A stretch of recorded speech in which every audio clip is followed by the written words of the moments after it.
Hey there, lads and lasses. This here is Thunderhand64 coming at you live from the west coast of the United States here on a Friday morning. It is a little bit past 8:30 a.m., and that can only mean that it is time for some Buffooncraft SMP Season 6.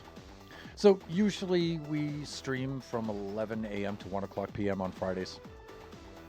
However, we have a service person coming by the house today to help fix the water heater, which gave out last night at about 6 p.m.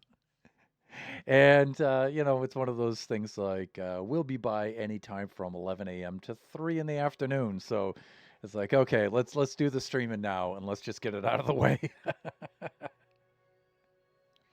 So let me see. Welcome on in, Arma. Thank you for the lurk. And Nebula, friend and moderator and fellow buffoon,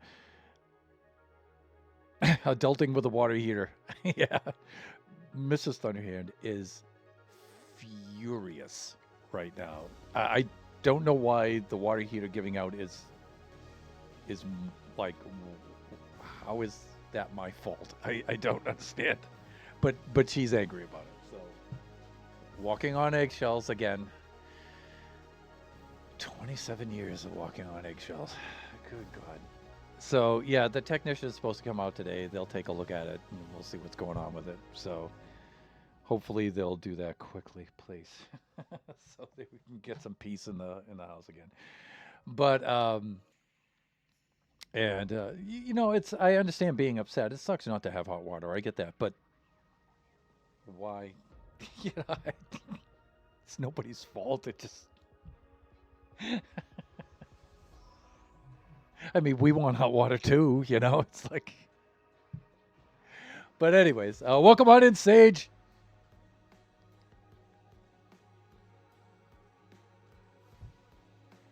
The preventive maintenance, yeah, there's no moving parts in it. I think the ignition module is just old. It's 4 years old, so those do give out after a while. So, but anyways, that's somebody else's problem for now. For 2 hours, we have Minecraft problems to deal with, and that stuff I can do. so. So you should see the auto shoutouts up there for Nebula and Sage. So without further ado, Elonzi, let's crack open the SMP and let's get to work here on something we can handle.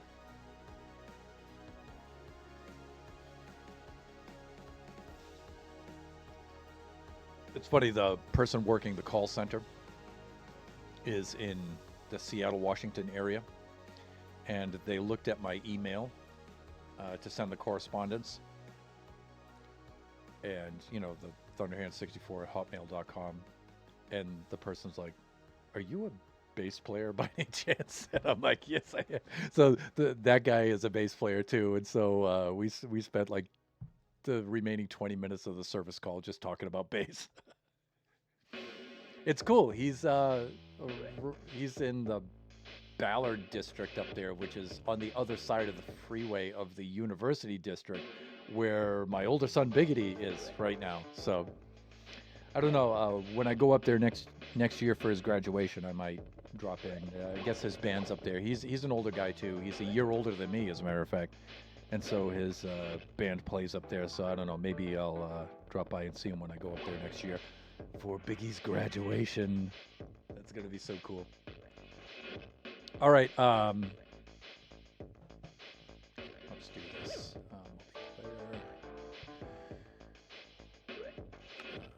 Let's see, Buffooncraft, here we go.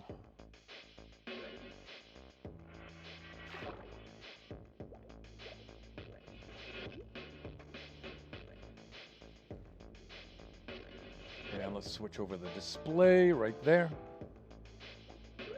There we go.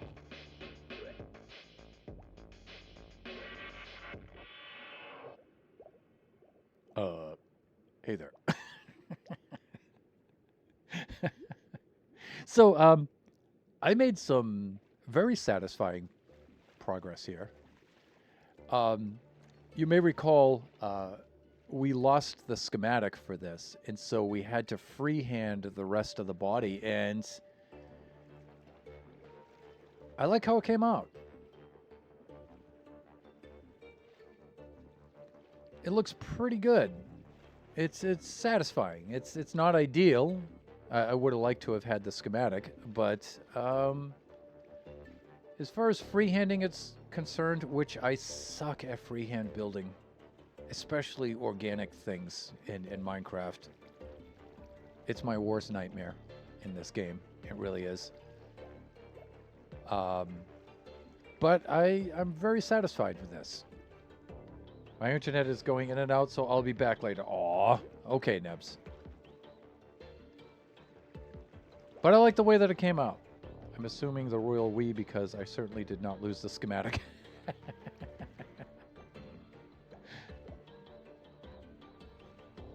Me, myself, and I, buddy. So, yeah, so we wound up freehanding the rest of this right down to this point, and then that's where I think the glass effect is going to start, and so it's just pretty much a tube from there on down, you know, because it's just going to be the effect, almost like the shadow. So there's no point in detailing any of that, you know. It's just trying to get a decent, like, continuation of, especially of, like, the contours, right?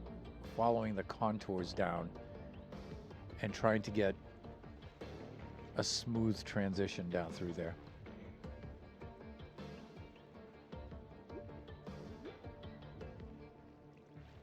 So I like the way that it came out. I think it's good enough. Oh, look at this guy.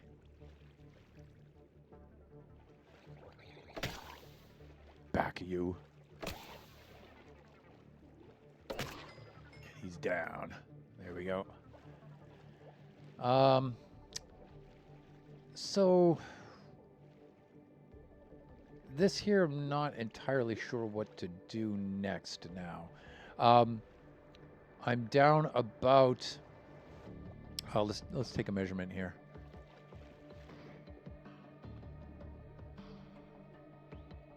Targeted block 45.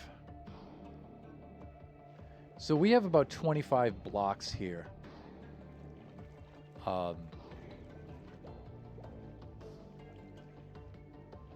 With which we can work.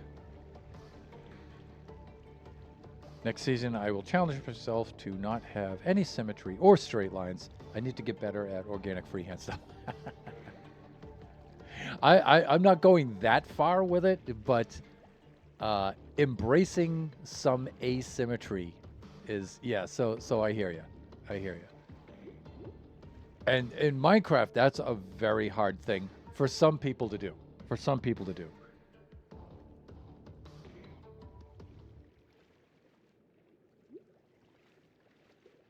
Yeah, this was really hard to do. But I'm surprised I made as much progress on it as I did. You know, I had quite a bit of encouragement from my friends here and Buffooncraft and the viewers and stuff. So, and you know what? I think that helped a lot. You know, Villager and Shut Mountain especially were in here.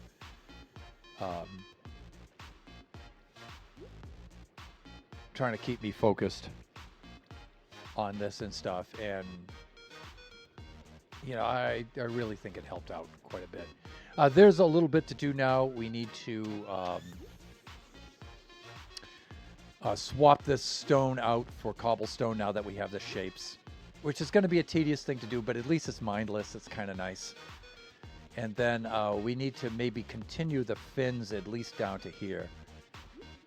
And then it's going to be a matter of, you know, getting the source blocks at least up to this point here. So that means growing out this kelp up to that level. And then starting with the glass features. So my brain craves logic and patterns. Yeah, you're talking to the man there. Preaching to the choir. But I want to stop my brain from doing that. Or, I mean, you know, at least introduce some of that into the build, right? That's the way I look at it. You know, because, you know, I'm still, you know, Minecraft just lends itself to symmetry. So, and it just looks nice, right? But, you know, to challenge yourself to throw in some asymmetry is,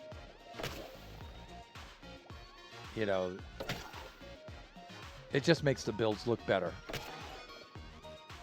But it's got to be done the right way, right? Okay, so let's start off by swapping out the stone here. I'm going to keep this line of stone, the delineation between the stuff that we use the schematic and the freehand stuff, until we get as much of it in as I think I'm going to do. There may be some gradation, some texturing in there, I'm not sure.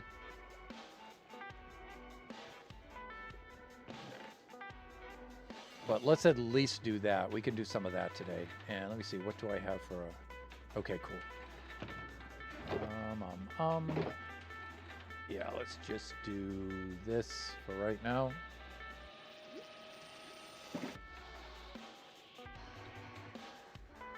Like in Skies, I did a bit of freehand on the rocky part beneath the island, but I built itself was larger. Yeah, you know, the right blend of symmetry and asymmetry is perfect, right? It's just learning how to do that. Some folks have a natural affinity towards that. I do not. I do not at all. All right, so let's work on the boundary right now. And then we'll fill in some stuff later.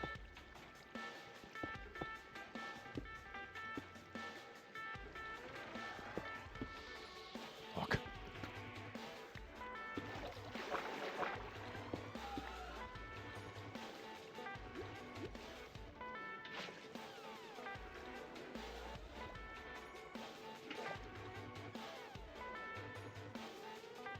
There we go. There we go. There. This is so hard to do while you're swimming, by the way. At least it is for me. It's so hard to precisely place blocks like this.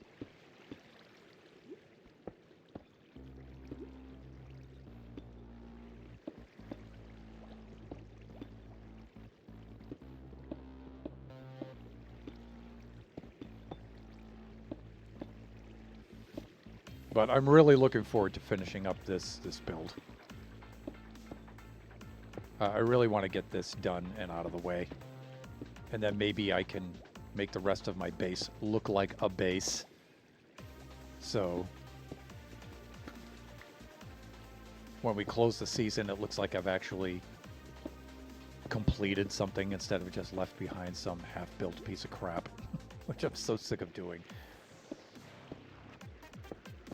I was very disappointed in myself with Skies, so Skies 2. So I feel like extra driven now to make sure that I have something complete enough looking.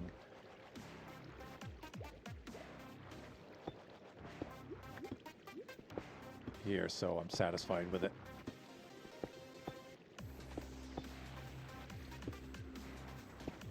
By the way, the Buffoon site, Buffooncraft website, the official website for all things Buffoon, is now up and running. I think during the break I'll post the link for it. I don't have it as a command yet.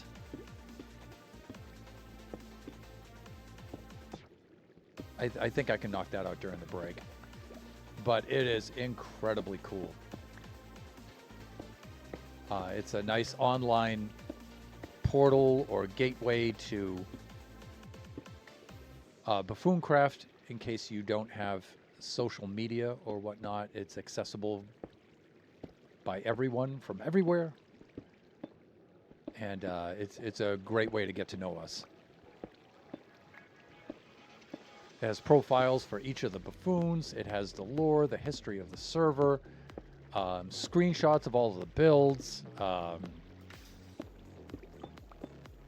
all the links to our social media.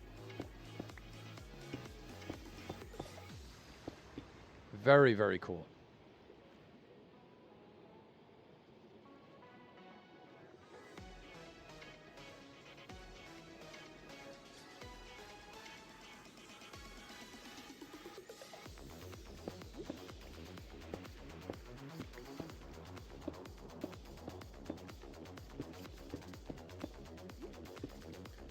Nova did quite a bit of work on that to get that up and running for us, and it just looks super, super pro. Now I just got to go select all my screenshots in there from the various seasons of Buffooncraft and skies and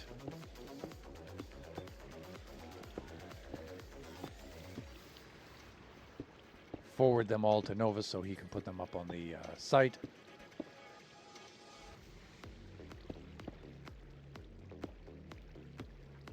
And then some of the other buffoons have to do that. So some of the buffoons have their stuff already up there. They're good to go.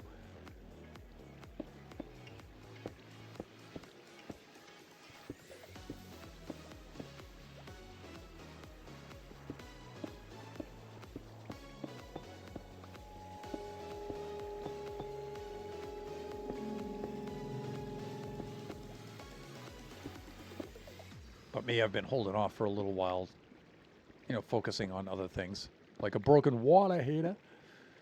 But also just getting stuff, you know, and for the stream in general.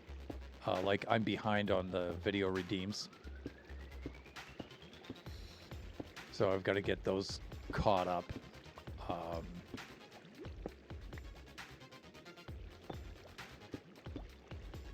And a few things like that for Generations, Baby Zombie Rush, things like that.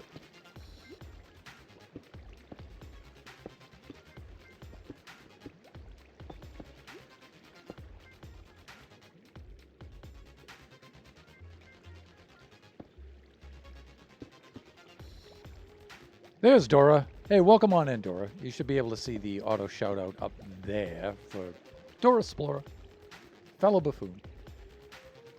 How are you doing today, my dear? I hope you're well.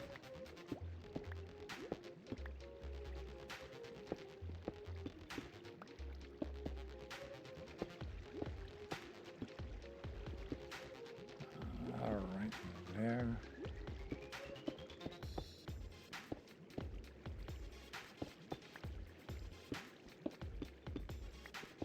Trying to keep cool over there in the heat wave.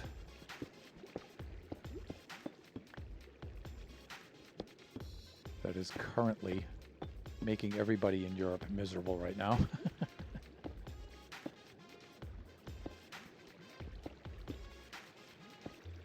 Over here in Southern California, it's pretty cool considering. It gets, of course, hot in the afternoon, but the mornings are really nice right now. Very uncharacteristically for the month of July here. So we're very fortunate.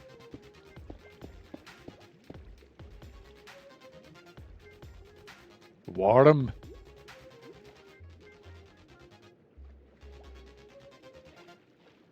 All right, so doing well here, doing well. So we're just going to carry up the cobbled deep slate now, replace all the stone. Now that we have the shape that we want.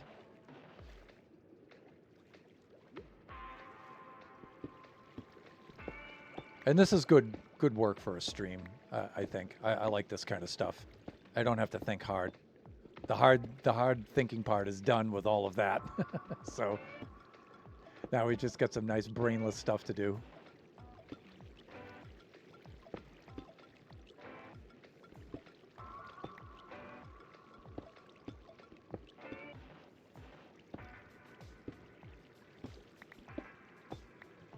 Kind of like, you know, when you're strip mining looking for resources and stuff, you know, you don't have to think too hard about it. It's nice.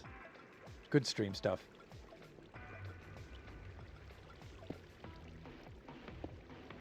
Thanks to Sage and a few others, we've got tons of cobbled deep slate, so we're good with that. Over here, it's the Omega Heat Wave, which is a pretty cool name for a vaguely omega-shaped yeah.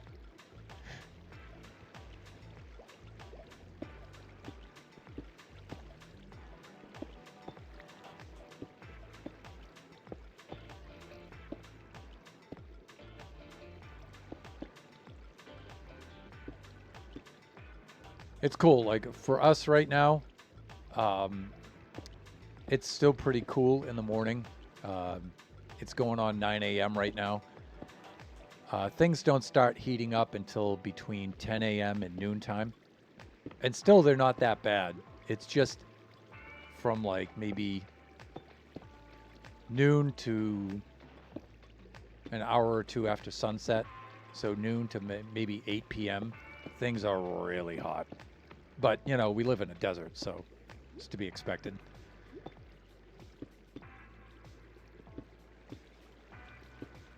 And then it takes till about midnight, really, for things to actually cool off.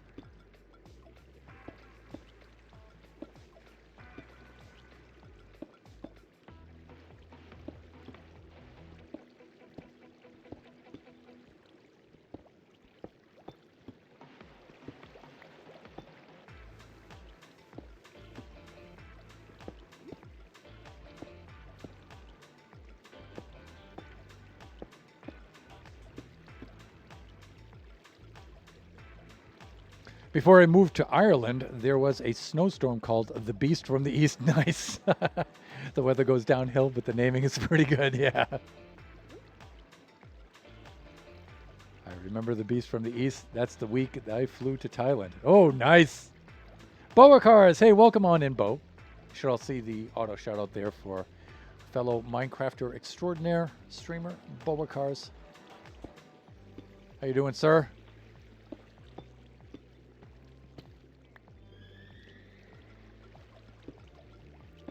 Yeah, for folks in my generation, in my area, we had the blizzard of 1978.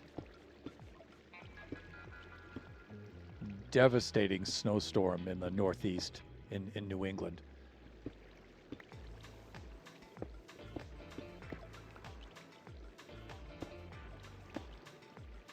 I was 12 years old.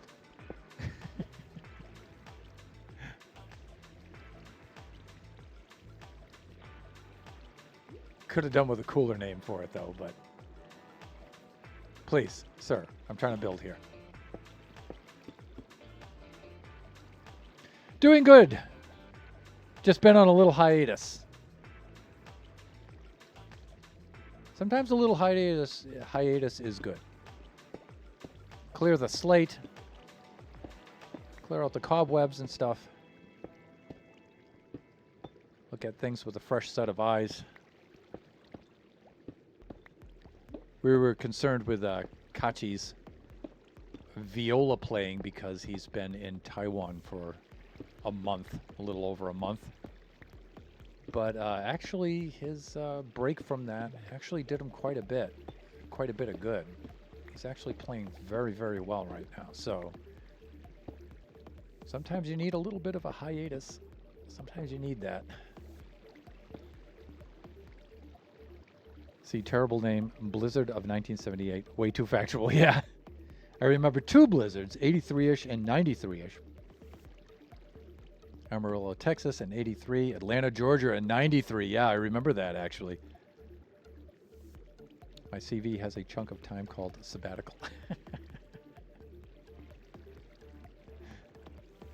Can you explain this gap in your curricular vitae?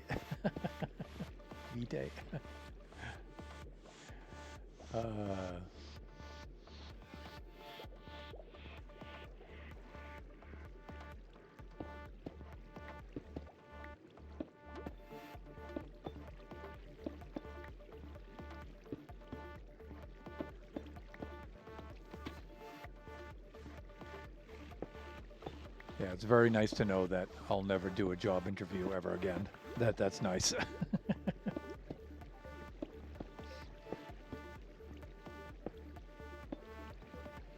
You get past a certain age, trust me, younger folks, you get past a certain age and you're not going to be able to do things like job interviews anymore. Your brain just won't let you do them.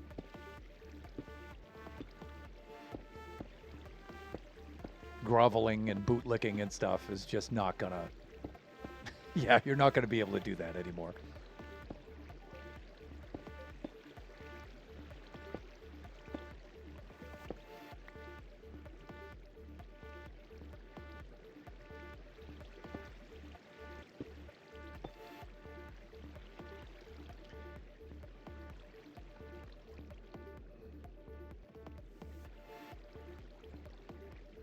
Unemployed sounds bad, but sabbaticals sounds intellectual and intentional. That's why I have ugly shoes. I can't be bothered to reach my feet.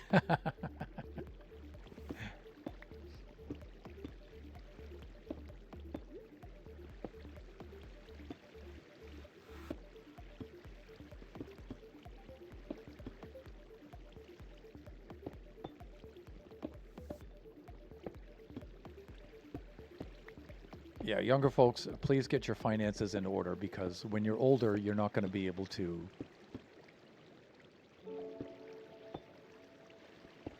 take crap from people. I mean work for other people. You're just not going to be able to do it.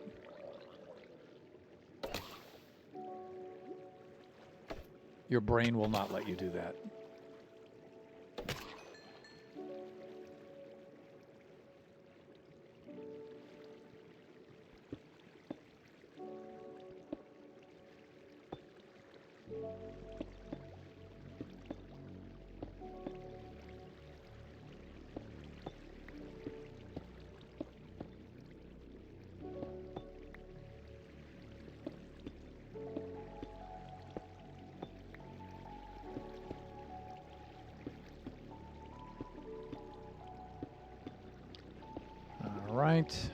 This is coming along nicely. If I do say so myself, very satisfying. Yeah, take care of your finances is not really possible. Yeah, I know what you mean. Like, we're super, super tight for money right now. So, I mean, we're okay, but I definitely could have done better in that department. Of course, I did have a lot of things going against me too, but my thing right now is to make sure that Kachi and Biggity are set up, especially Biggity, because he's on deck now. He's about to graduate.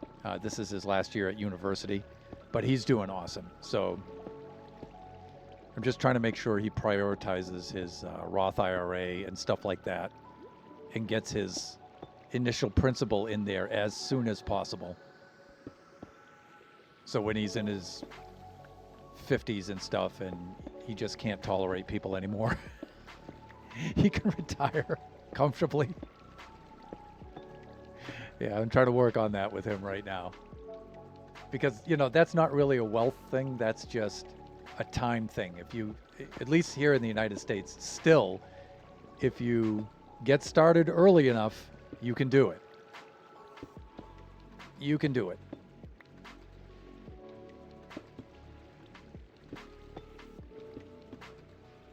I did pretty good with that, but not good enough. Not good enough. So I want to make sure Biggity and Kachi are instead. Biggity looks like he's going to be fine. It's Kachi I'm worried mostly about.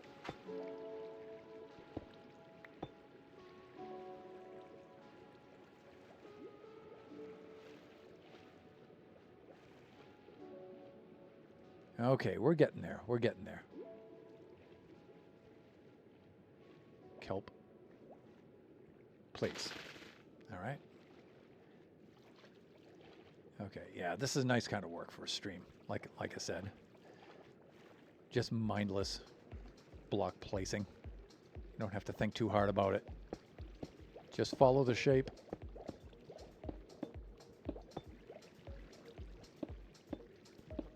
And then the rest from here on down doesn't even have to be detailed at all. We may use the cobbled deep slate, but we may use a darker block and then just carry this down, maybe about 10 more blocks, and then we'll start with the glass effect and see how that looks. I'm not sure how that's going to look with the water, but we'll have to experiment with that and see how that looks.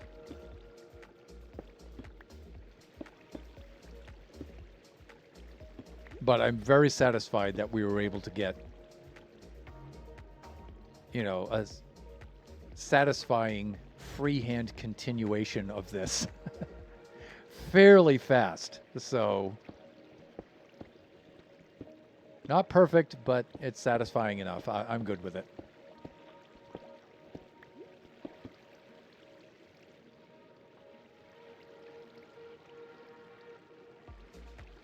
Tolerance for people drops significantly. Yeah, oh my God. Preaching to the choir right now.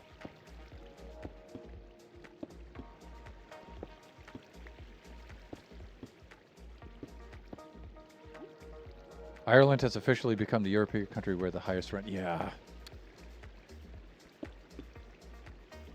You know, that's the downside of making yourself a tax haven for corporations, right? You get a lot of revenue in your country, or a lot of, at least, revenue on the books. It's not really liquid revenue.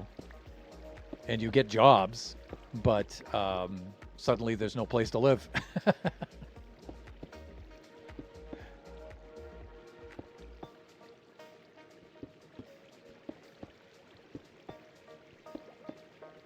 It's great if you're a corporation. If you're an actual human being, though, yeah, people need places to live.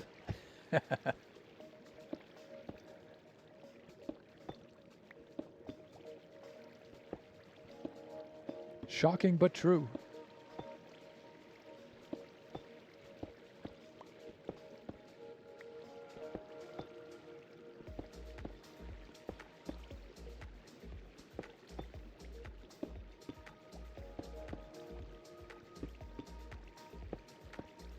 Plus, you know, with a place like Ireland, then you have the historical preservation too, which is also playing into that, right?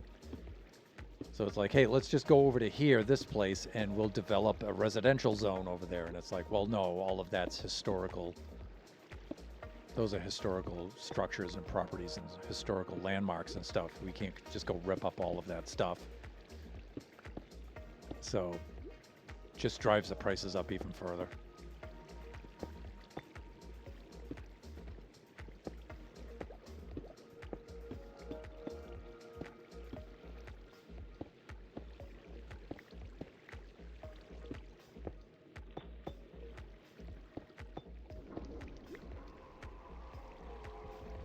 Look. Time to resupply. That means we're making good progress. If I have to go supplement or replenish the inventory, that means we're doing well. Let me see. I think we're right here. I think I can fit all of this in here and still have... yeah, just as long as I leave one slot free. A one-bedroom apartment identical to mine goes for... Wow.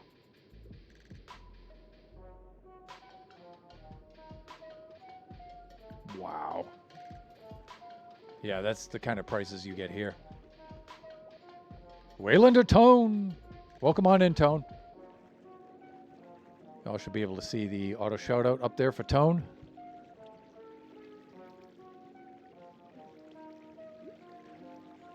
Last streamed My Little Puppy.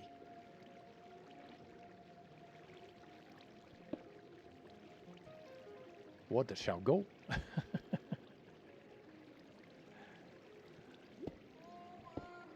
What the shall go?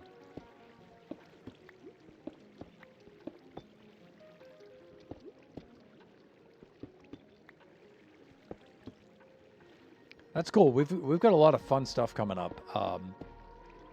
One of our friends in Taiwan, his daughter will be going to school here in one of the nearby towns. And so she's going to be staying with us for a little while we get her set up. We've got to find her an apartment. and help her get her driver's license and her car insurance and all of that. So that's going to be fun. So she's going to be staying with us for a while. So her whole family, they're very good friends of ours, will be visiting us next month. And so it's always good to see them. And I didn't get to see them on this last Taiwan trip because I had to stay behind here. So it'll be cool to see them. And we get to help them out for a change. They do a lot of stuff for us. So it's fun to get to reciprocate there whenever we get a chance. So she'll be staying with us for a little while we help her get set up. And then this time next year, we'll be heading up to Seattle for Biggity's graduation from his university. So that's going to be really cool.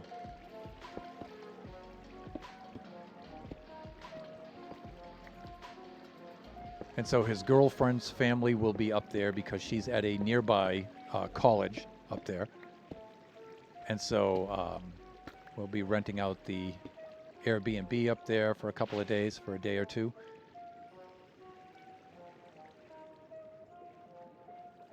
The mother-in-law might travel from Taiwan to come over to Seattle for that. So that's going to be fun.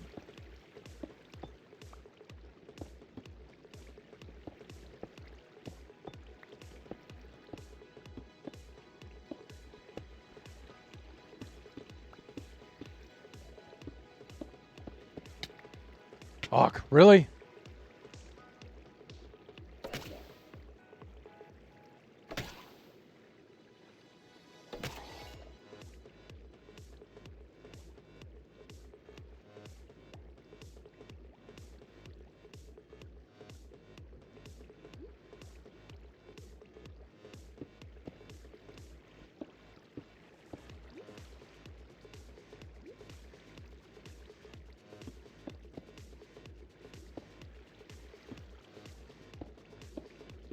So Kachi and I got the BC Rich Eagle guitar that my brother sent over to us. We got that back from GNW Guitar Works over there in Glendora. Lee Garver did the work on that.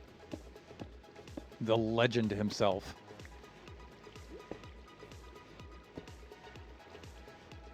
And so now I have to put a new nut on it. So I have that on order. So I'm going to put the Graph Tech Tusk nut on it. But then we can string it up and Kachi can have a guitar again. So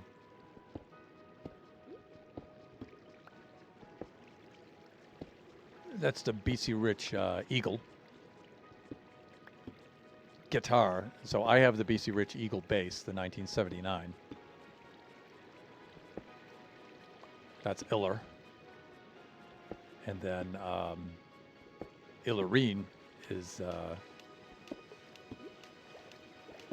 BC Rich guitar. So that's Eagle and a Little Eagle.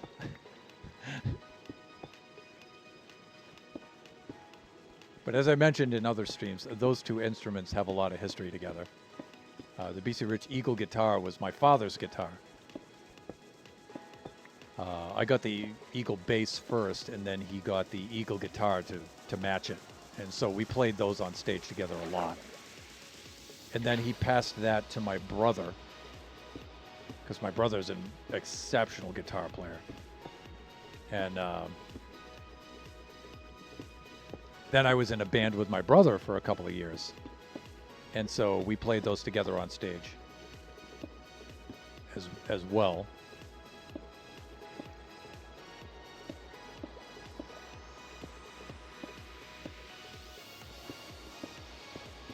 And so he sent that on out here when he learned that Kachi was learning guitar. So he sent two instruments out here. And so Eagle and Little Eagle are reunited once more. Super cool. I don't know if we'll play them out together because I don't really play out anymore. Kachi might, though. So there might be a possibility that I'll be able to play on stage again. Maybe.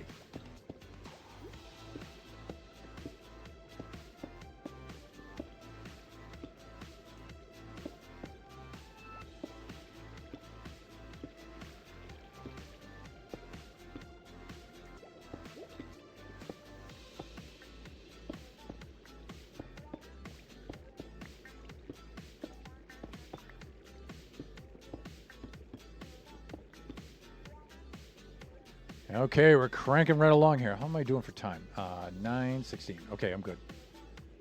I gotta remember my time is a little bit different now. So it's 9:30. I need to run the ad break. All right, so I've got 14 minutes until ads. Got it.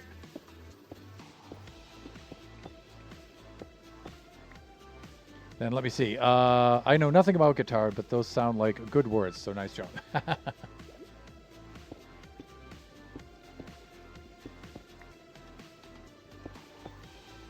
That's cool. When we went to pick up the guitar, I brought Kachi with me for that.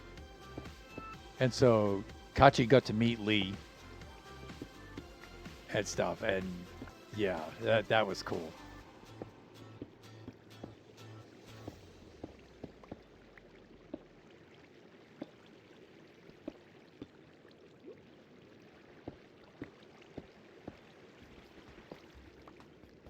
Lee's a bit older than me. He's in his 70s.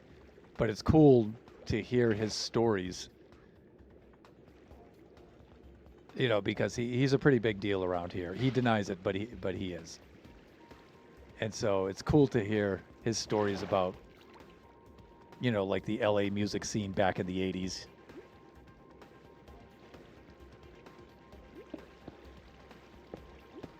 Particularly about BC Rich, because he was involved quite heavily with them during the early days.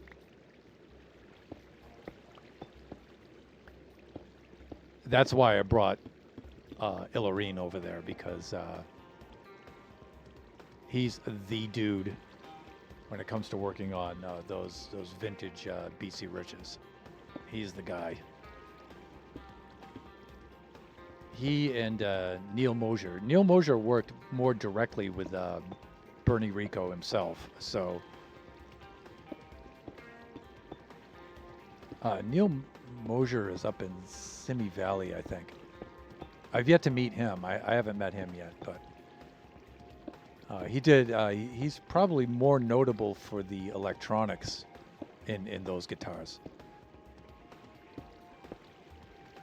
But he did do several of the designs too.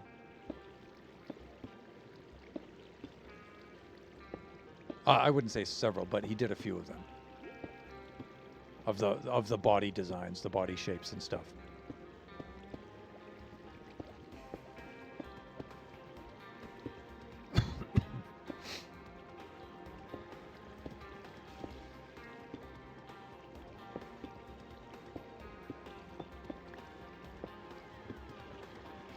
So I have the EMG electronics in both of the Eagles, the bass and the guitar, but we also have a BC Rich Warlock that my father used to own, and he handed that off to my brother, and my brother shipped that out with the BC Rich Eagle, and that needs some work too, so I'll send that over to Lee to have that done. Once we get the Eagle completely online again, then we'll probably put Neil Mosier's upgraded kit in that one for the electronics, the pickups and stuff like that.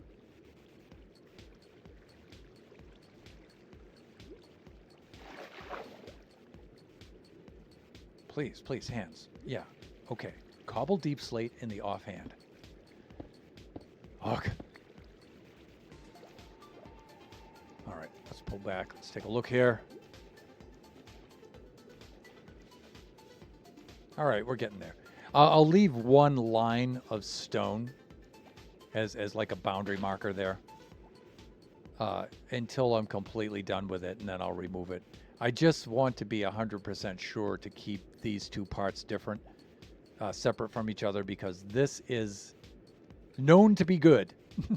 This is the freehand part. So, yeah, I don't want to accidentally mess up the stuff that I've already established is what I want. So,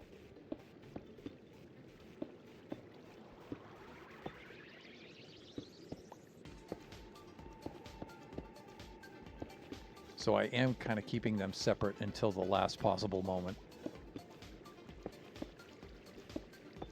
I think that's quite representative of my confidence level and my ability to freehand.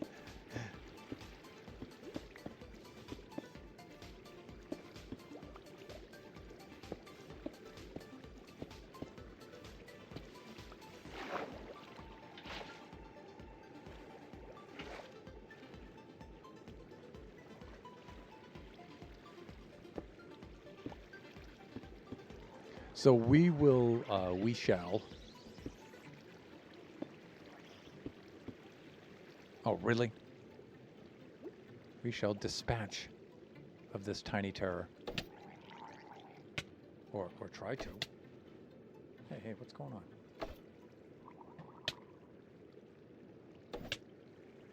Wow, he's hard to hit. There you go. You with your tiny hitbox. There.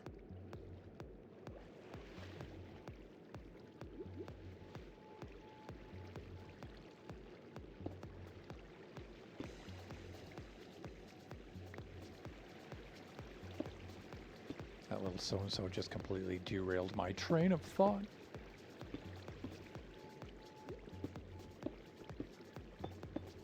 We'll try the effect down here. We'll try at least one layer of it first, and we'll see what it looks like. If it's even worth doing, because again, you know, you're going to be looking at this through the water. And believe me, when I put the eyes in, you won't be able to get close enough to see a lot of this stuff. So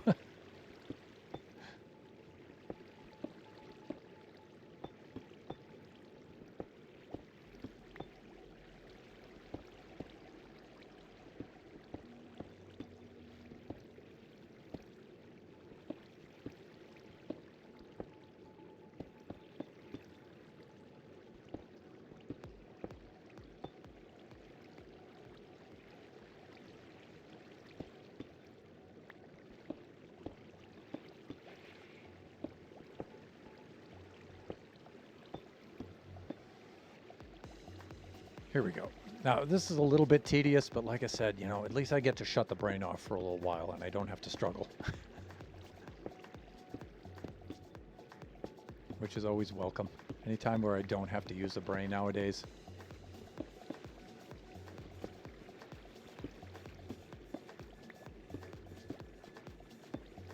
Those are welcome times.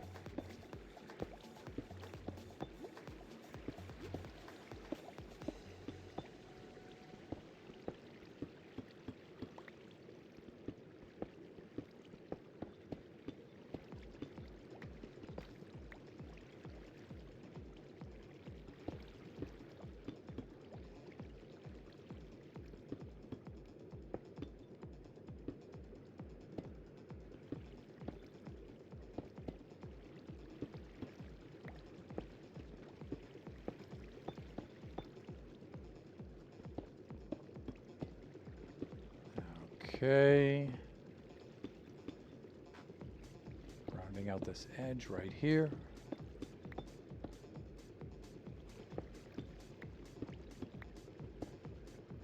With the least amount of effort possible.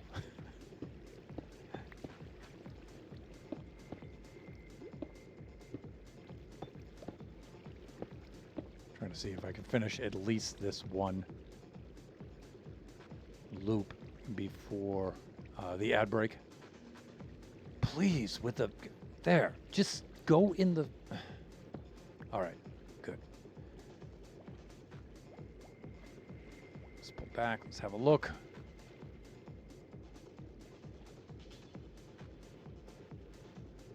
All right. I'm digging it.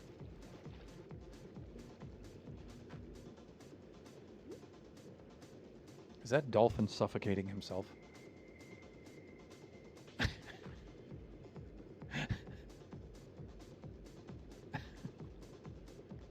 I thought dolphins were supposed to be smart. Okay, we're getting there. We're getting there. It's almost break time.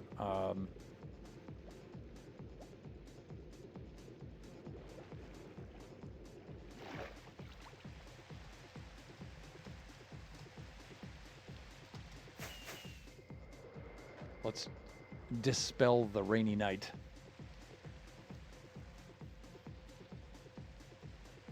It was a dark and stormy night.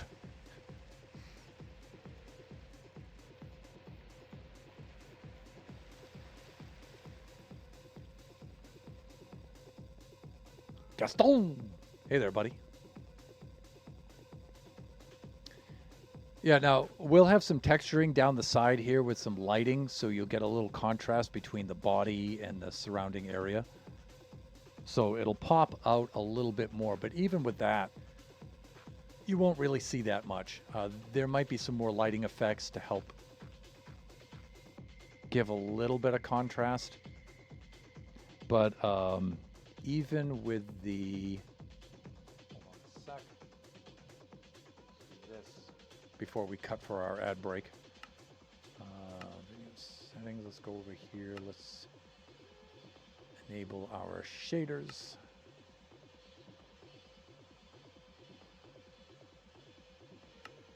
There we go, like that. Back to the display scene for just a second. Oh, excellent timing there, Lone.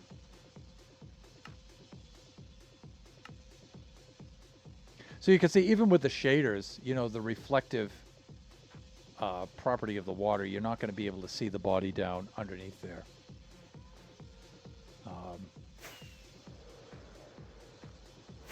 Too much.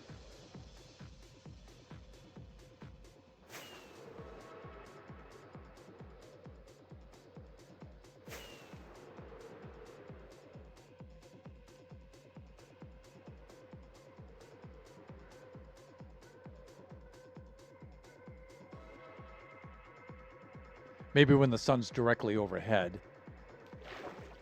With the shaders, I don't really like the effect of the glow lichen. I think it's a little too severe, but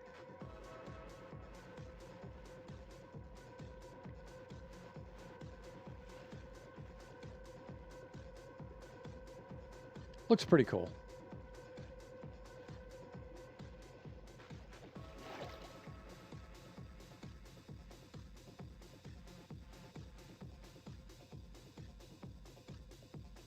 You can turn that off somehow.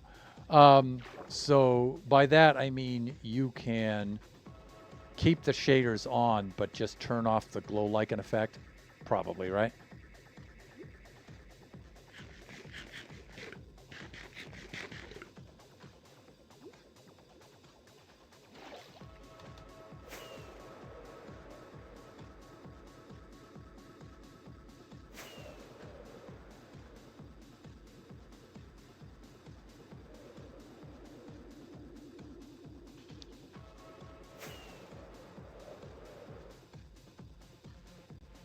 Yeah, so this is really pretty much what you're going to see for a very short amount of time before you die. So we don't have to really go nuts with the subsurface part of the build here. Yes, I've done it myself by accident. I don't know the setting. Yeah, okay, I can figure it out. But hey, I appreciate you turning me on to this, Lone. Villager's been trying to get me to do this for quite some time too, and it's just a matter of getting her done. So I was up last night and I figured, you know what? This looked really good on Lone's stream, so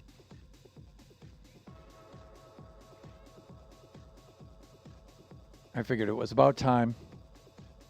Had to reset to the default to bring it back to find ores. Oh, yeah, yeah. Well, I like to build in the default, right? So, take this back over, I'll switch it back. And I have to run my ads here anyway. Share packs, disabled, apply, done, done, done. You can lower some of the settings to make it run smoother. Yeah. I'm lucky because this is on my dedicated PC. So I have just one PC that basically runs the game. So, and it has the RTX 3050 in it, which is a good enough card for this. Minecraft is more the CPU heavy than the GPU heavy, from what I understand. So,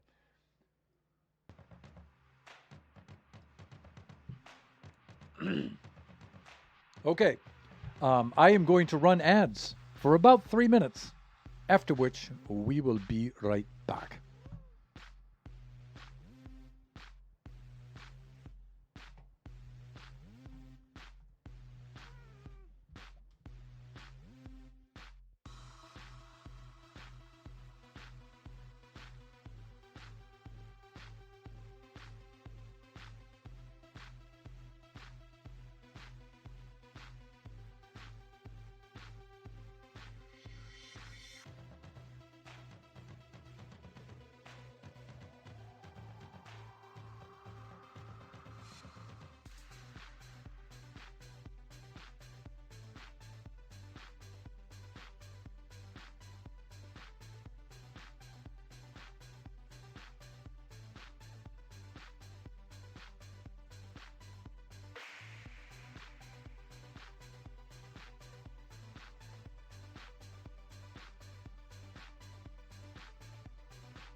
Hey there, we're back.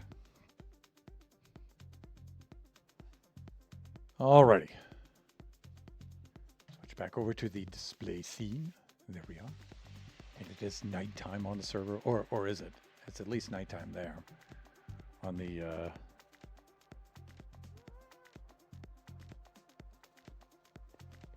screen thing there, of which I can't remember the name. Alright. Let's get right back on this.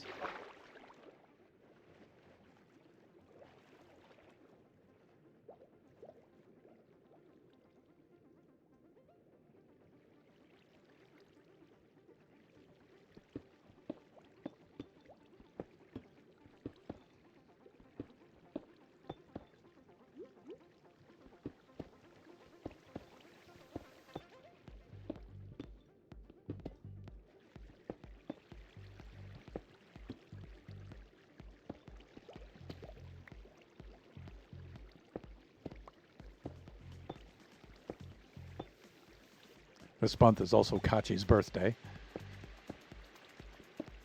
Towards the end of the month. He's got a couple of weeks to go here.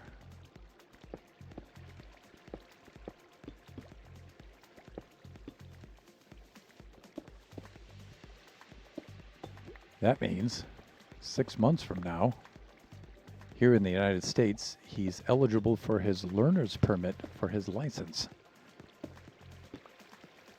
So Kachi going to be driving soon. Very, very soon. God help him.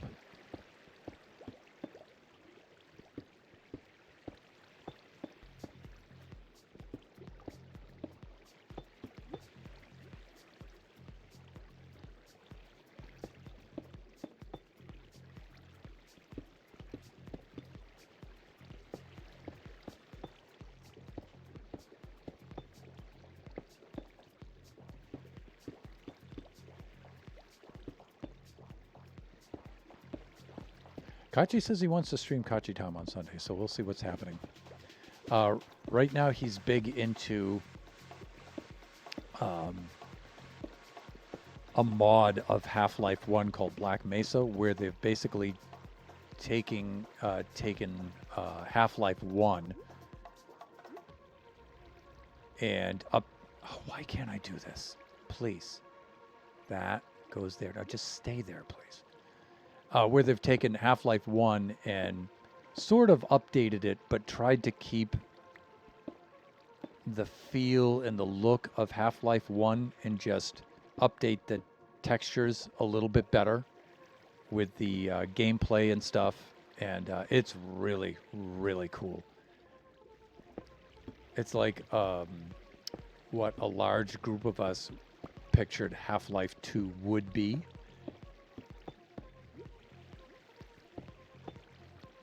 And Steam's having a, I think the Steam sale might still be on right now. It's like $4 on Steam right now. He loves it. And I've been watching him play it, and it looks so cool. So I'm definitely getting that one. And he's thinking of streaming that on Sunday, so we'll see.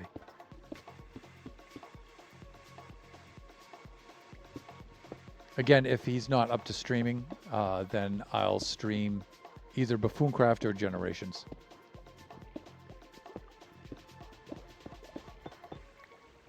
Might be Buffooncraft because I'm really driven to get this finished.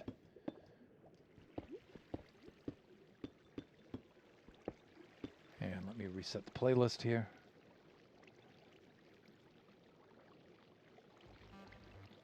There we go. For the second half of tedious block placing.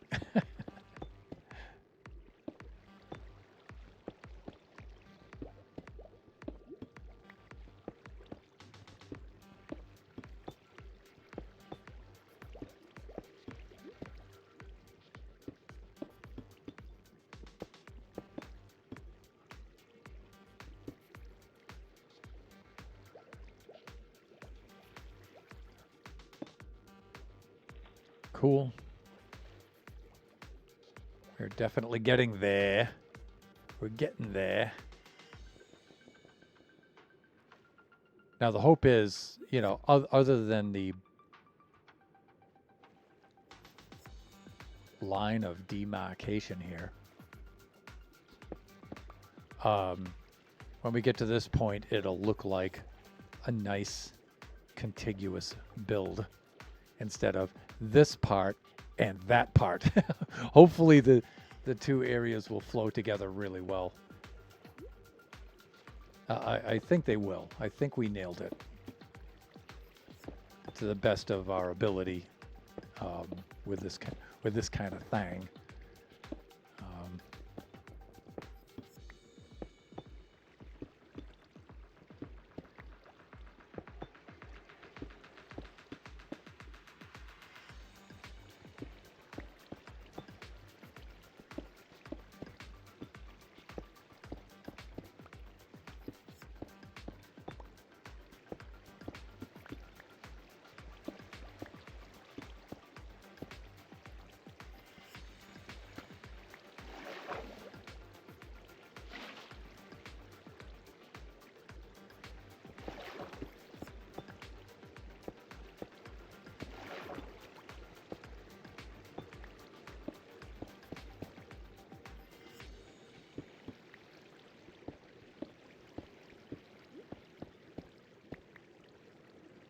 Cool.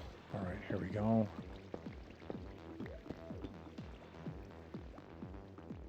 Then the other thing is we're going to have to go in and fill all these water sources behind us. That's going to be quite tedious to do, actually. But we want to try to sketch out as much as possible first. So we have to do as little of that as possible after. So...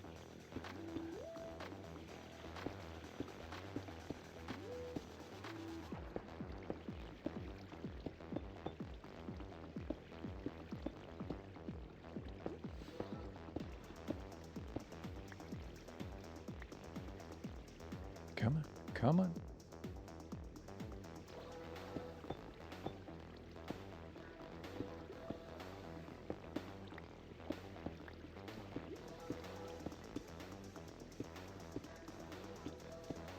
We also have Biggity coming home for a little bit.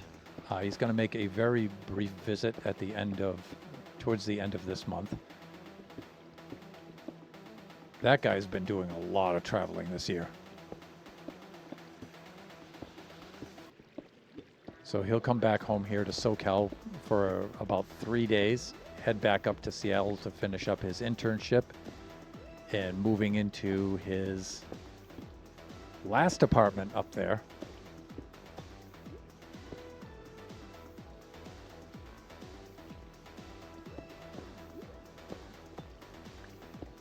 Then he'll come back to stay with us pretty much for the month of September, and then at the end of this September he's back up there again to finish up his last year of his electrical engineering program up there.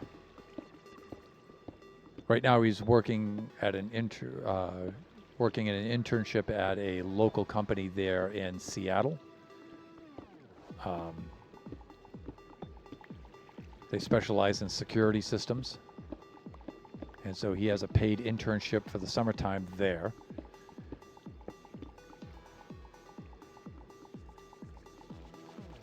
That guy is doing so well up there.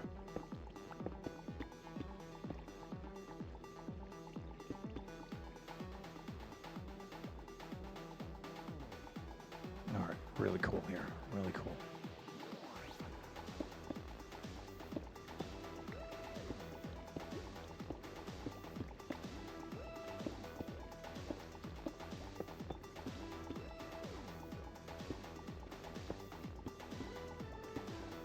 I tell you, I'm really anxious to get this done so I can work on other things in the Buffooncraft server.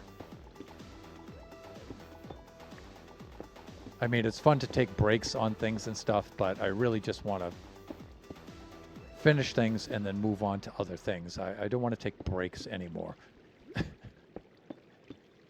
Please let me finish something, brain. Please. Villager! Do you know someone, the services in security system? Do Do you know someone that services insecurity systems?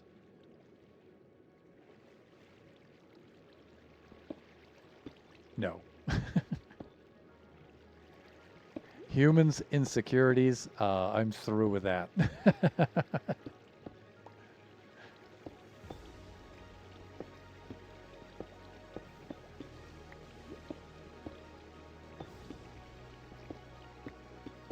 That's why I don't leave the house.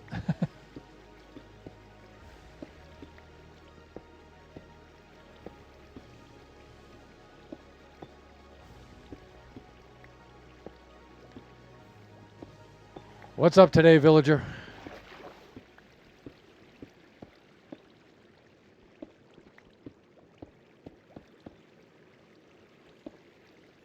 How are things in the show me state?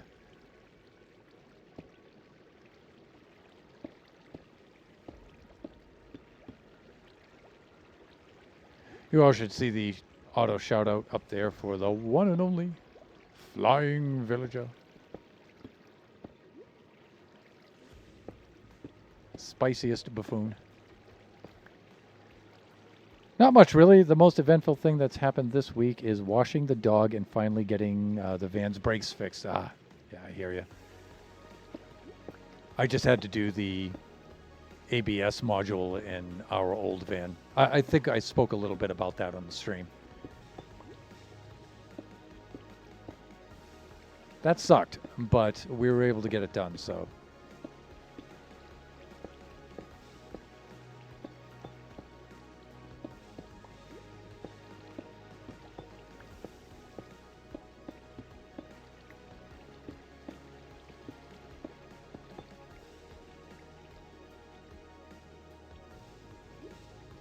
Dora, welcome back.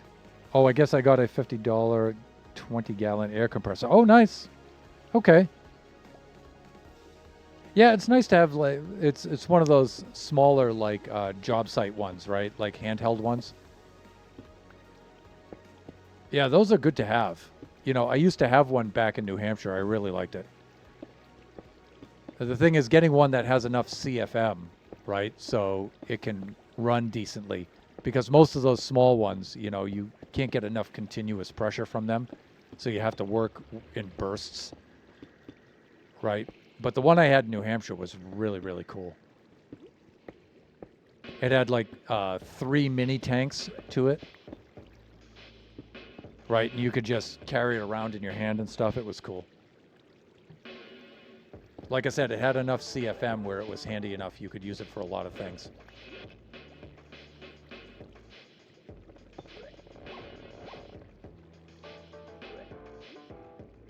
But a 20-gallon is not a small handheld one. Yeah, 20 gallons a big one. For $50, that's cool.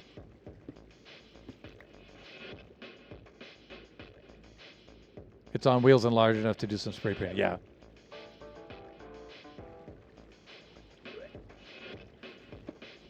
Yeah, most of those, you can just swap out the regulator, right?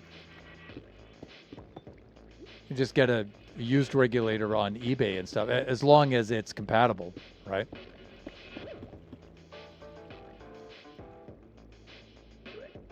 The guy said it will only kick the pump back on when it runs almost out. Yeah, is it a rather ubiquitous brand name? Because that's just going to make it easier, right?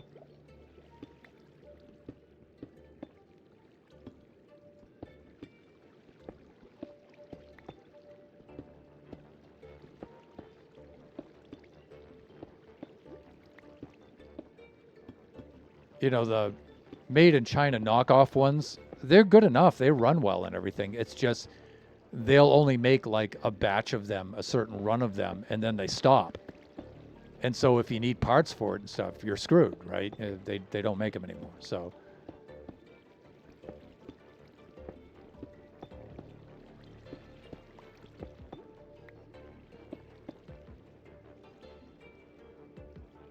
not sure, but all the labels are still on it, so parts should be findable at least. Cool.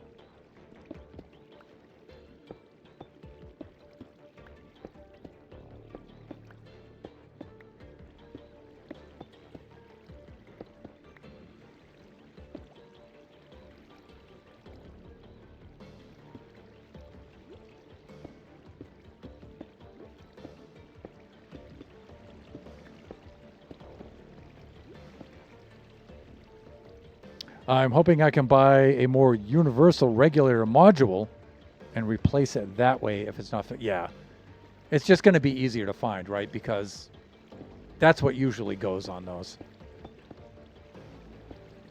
It's like our water heater. I think our water heater, it's the ignition module on the front.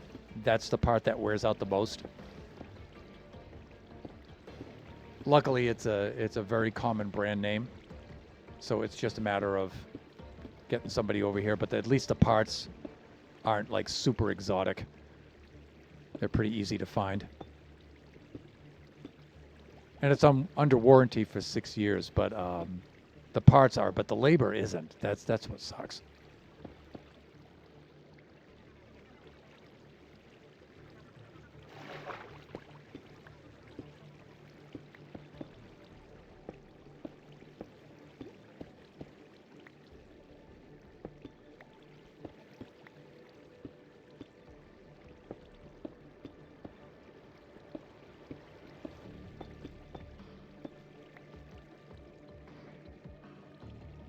It did come with a 20-foot air hose too, so really it's a 30. Nice, nice. And I suppose the hose and its fittings and the couplings and stuff are still in pretty good shape, right?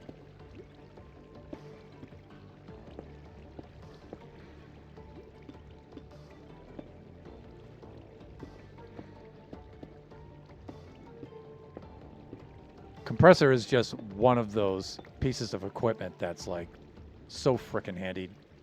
I mean, you can use it for so many things. It's like some of the tools you take for granted usually wind up being the best tools. Like we have a 10 or a 12 gallon, I think it's a 10 gallon wet vac. Wet dry vac that I bought when we first moved here. And that's like one of the most useful tools ever.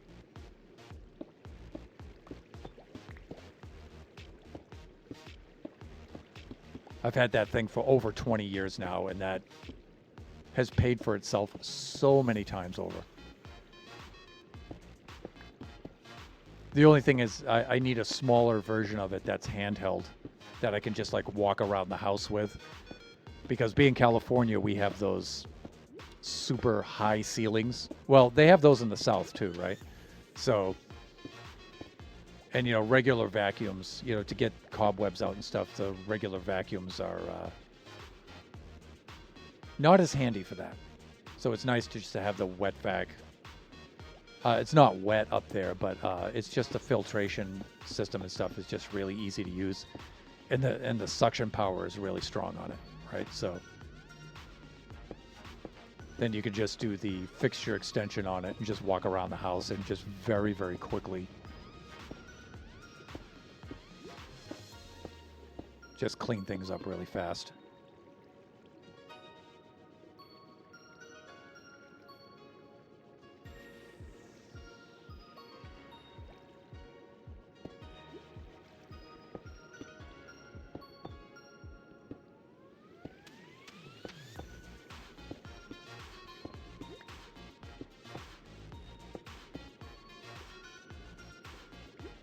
It only has the quick connectors on the hoses. I didn't get any fitting or tools, but that's the cheap parts. Yeah.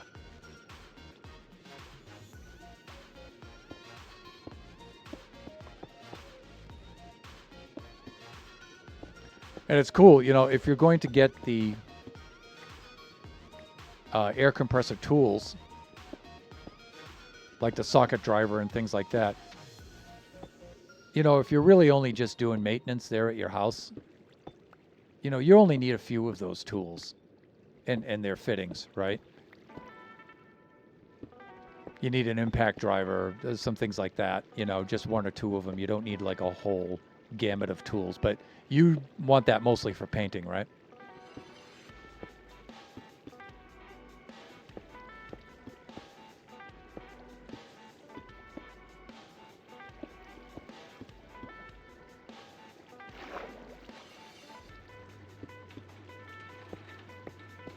I think for painting you need the moisture separator on it.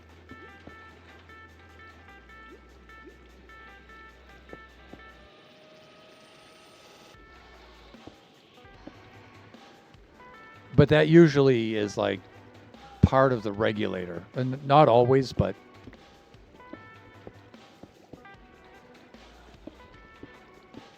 I know if you're painting, it has to be, the air has to be super dry.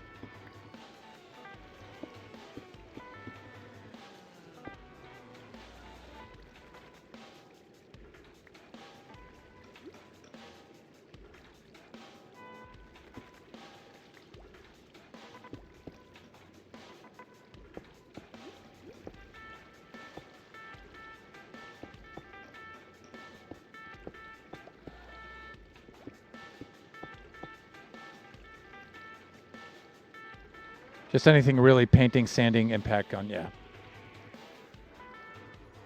Oh, please, hands. Look at that thing. It's like it's made out of uranium or something. Look at how fast that falls. Oh, part of it is that these aren't source blocks here, so.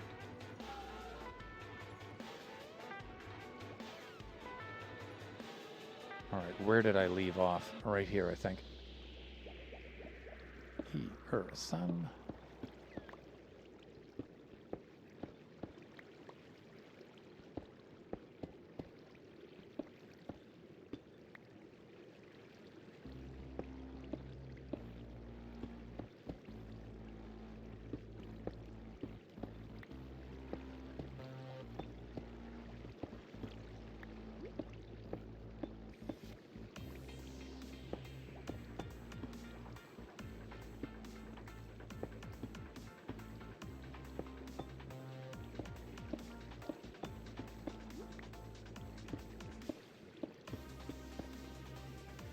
How am I doing for time here? 10:01. Good. I'm in the last half hour of the stream now.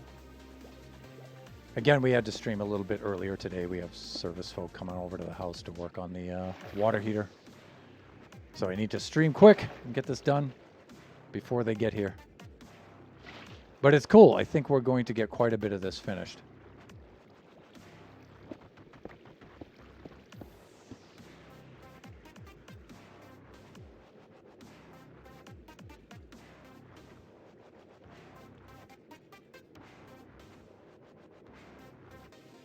I really like the way that this is coming along here.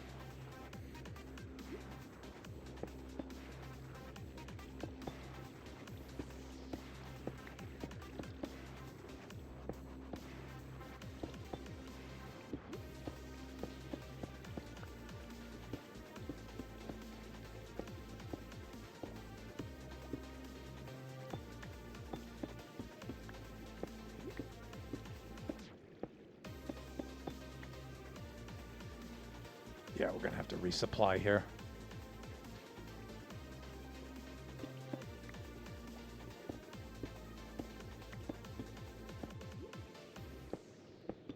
Nice. And since we've completed a loop, let's resupply right now.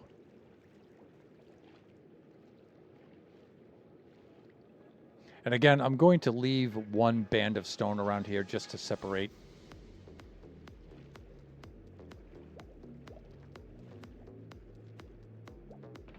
The freehand stuff from the non-freehand stuff. Let's see, let's do that.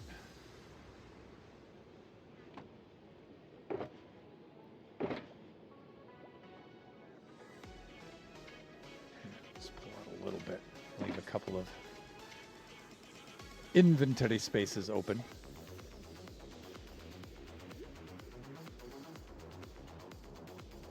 So let's also take a quick swim around here and we'll have a look. For those of you just joining us. So this is the part for which we had the schematic, and then this stone down here is the part where we freehanded it. And I like it. I like the way it came out.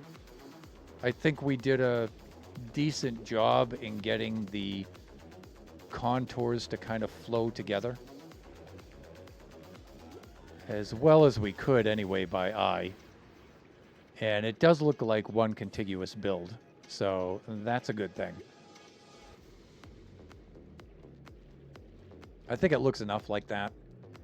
And really, we only need to go here, and then below that is pretty much just a tube of some darker material that will be under the glass effect. So we don't really need to go too wild with the shaping and stuff down there. This is for bower cars. Get off my lawn! Bye-bye.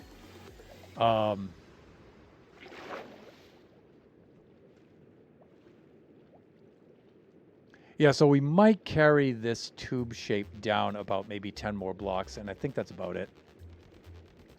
I think we'll be good. And then when we get it, so we're 100% satisfied with it, or close enough, then we'll come back and I'll replace that last mark up there.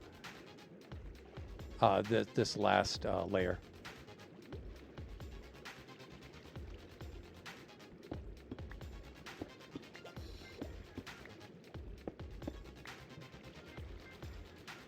Then we can focus on finally finishing up this build.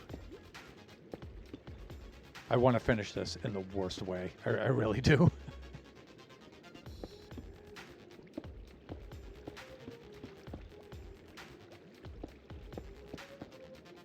Yeah, you can thank Villager and Shut Mountain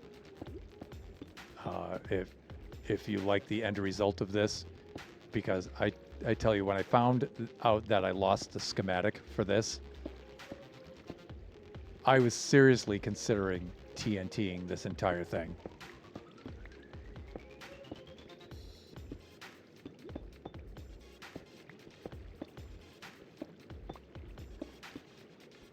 Those two stepped in and gave me just enough encouragement where I figured I'd give it a try.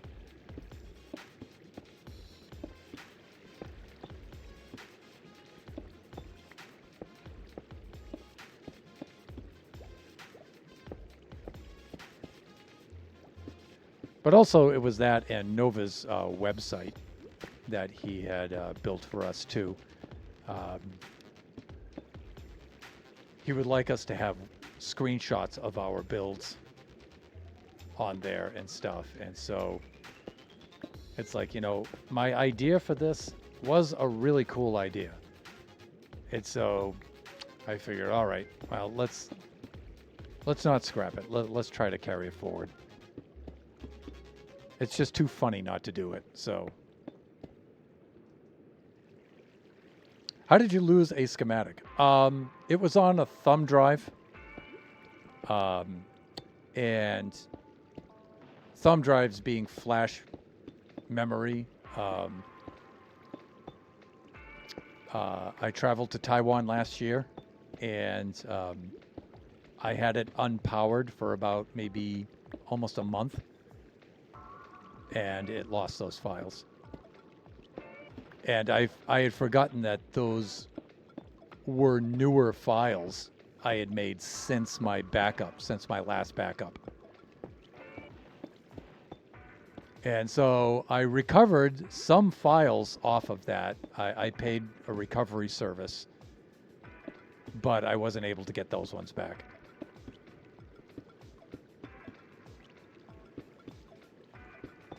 And so the schematic that I had made for this, bye-bye.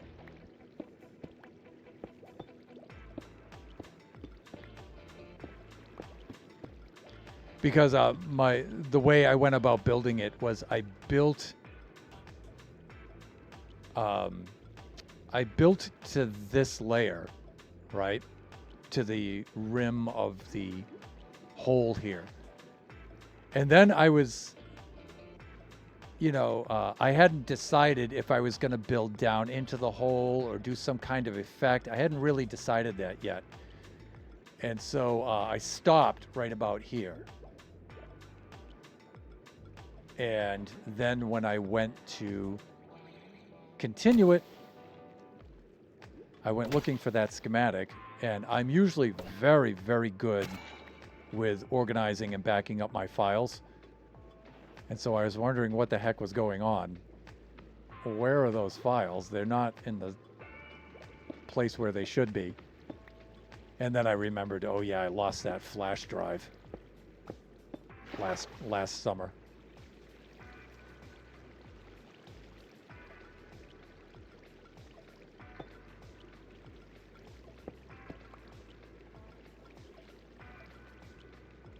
Wait, that's a thing? Yes, that is a thing.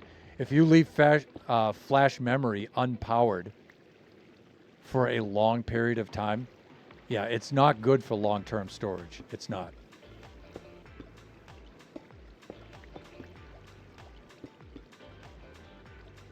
I have a central MC folder on my PC and 3 backups on separate things. I back up daily. When I was working before I retired, I would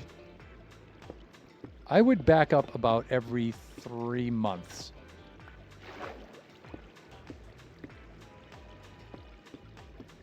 And I was able to do that for quite some time because I'm very diligent and very organized about it. And so that served me very well. The problem is I changed my backup routine after I resigned from the school because, you know, I wasn't producing as much work as often. And so my backup routine was from the 90s because the mechanical hard drives would fail for vibration all the time. And so I didn't keep anything, I didn't store anything on my system's hard drive. Nothing at all. And the media at the time were CDs, DVDs, and then Blu-rays. And Blu-rays could hold up to 4 gigs. So I would just have a flash drive that was about 4 gig. And every time it would get up to about 4 gigs, get close to it, I would then back it up onto, you know, the long-term media, which was quite often then because I would fill up those things very quickly, right? And it would force me to back those up a lot. And I wouldn't have anything on my hard drive. So if I lost the hard drive, it wasn't a big deal. And so that served me for a very, very long time. But when I resigned from the school, I didn't transition into that. You know, I'm not producing as much work, so I wasn't backing up as often anymore. And so now I don't use any flash media at all. I back up on mechanical hard drives because they're not really good for running the OS, but they're very, very good for long-term storage. So I just get like a 1 terabyte mechanical hard drive in HDD, and I just back up onto that now. CDs were so unreal. Yeah, they sucked. The Blu-rays were better. I guess now there's some sort of other media that's supposed to be better than the mechanical hard drives. But nowadays, I back up about... I still do about 3 or 4 times a year. I do one really big backup every year. But I really just don't produce enough work anymore to back up more often than that.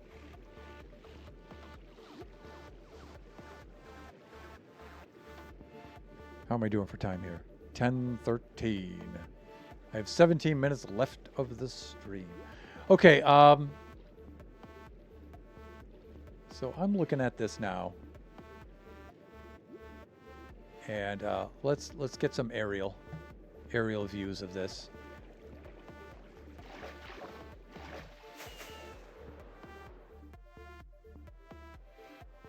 So you can see we have the edge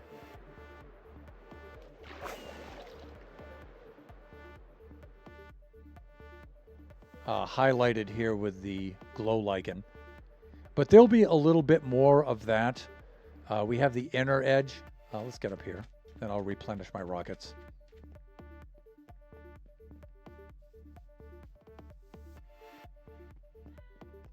The outer edge will also get some glow lichen highlighting on the outer edge of the pit. here, and then it won't be quite so uniform. I'll break it up a little bit, and then we'll also get a little bit of the highlighting going down into the pit, so we'll get some contrast with the body. And that's about it, I'm thinking. You know, it's really not going to show through with the lighting, with the water, I feel. So it doesn't really make much sense to do things in hyper detail around the edges, you know, in the pit itself. Just doesn't make sense to do that. Let us go replenish our rockets.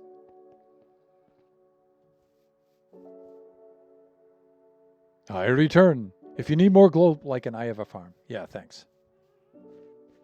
I might if I just need a couple of stacks in a super hurry.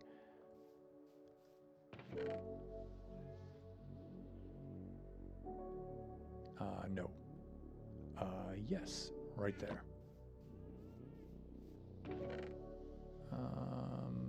Yeah. But, new keyboard.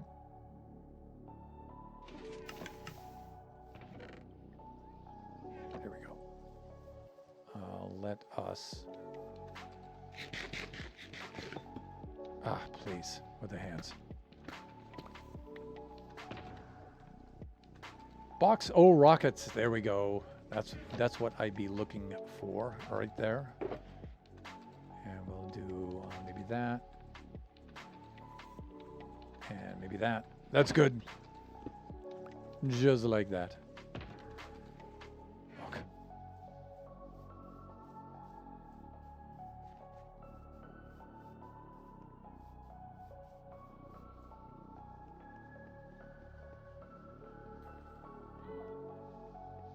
There we go. And see, when we put the shaders on, you can't really even see anything at all down there. Let me switch those over. Let's see.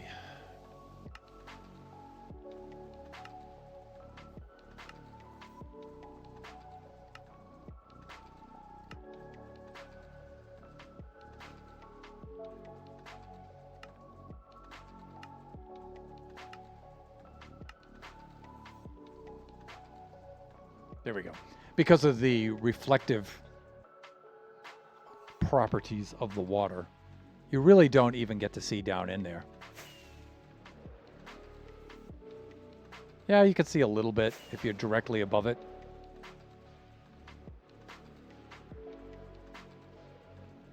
And with the lighting effects, you might be able to see the contrast of the body against the hole itself. But believe me, you're not going to be able to get close enough to this thing when it's finished to see a lot of detail. So it doesn't make sense to do too much detail here. Lone and I were talking about this. Like, I don't like the shaders effect with the glow lichen, but Lone says you can tweak that somehow. I don't know. That's a little too severe, I think. But yeah, like, you can only really appreciate this from here, and when I put the eyes in, you'll never be able to get this close. Believe me. So we don't have to concentrate too hard on this. As long as we finish this out down here, and I'm thinking maybe 10 more blocks down, and then we can start on the glass effect. I see. I thought I wouldn't use a whole shulker of rockets at any... Apparently, I will, because Lux will use them for me. If you need... Yes.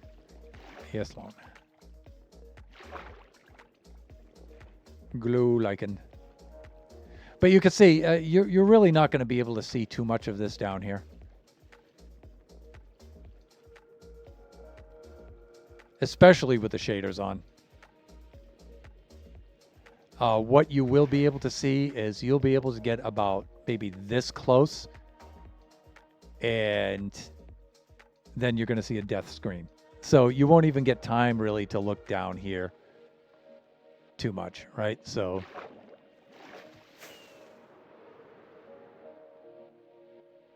you might see a little bit of it if you fly over it quick enough. but you have to be almost directly above it.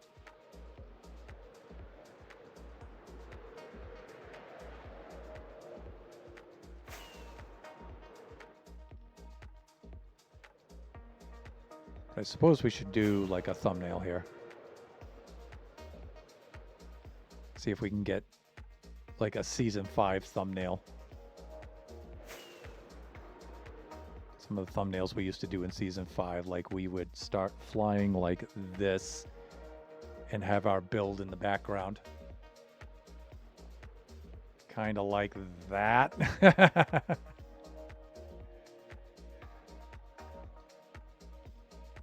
Yeah, maybe something like that.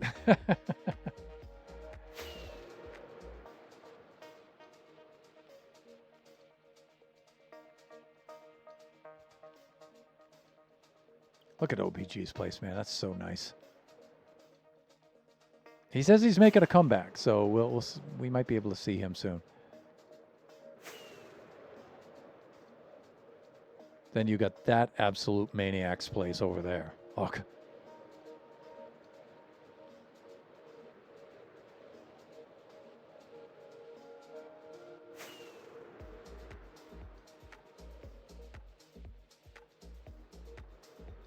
Make another pass. See if we can get some better shots for our thumbnail here. There we go. All right, good enough.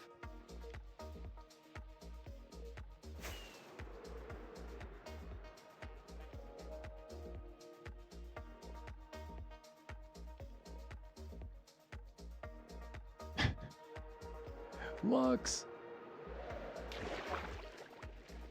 All right, let me switch back over here. We'll disable our shaders. Options, video settings, shaders, and disabled. Apply. Done. Done. Done. And back to game. And back to our display scene right there. Okay, cool. Yeah, so the glow lichen effect looks a lot better. Yeah, that looks really cool like that. Thank you, villager. Just enough. It's nice and subtle, but it gives the edge the kind of detail it needs. So, all right, I think I'm going to continue this down to here. I might do it in a different block, though. Maybe, maybe not. You know, because the glass effect might kind of grade this just all on its own. So let's just continue with the cobbled. In fact, I'll still leave a line of stone here just to separate these two.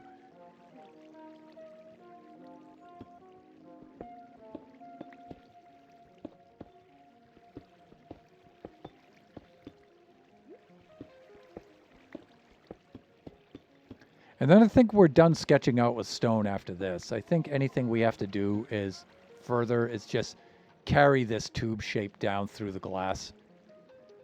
It doesn't need a lot of detailing and stuff.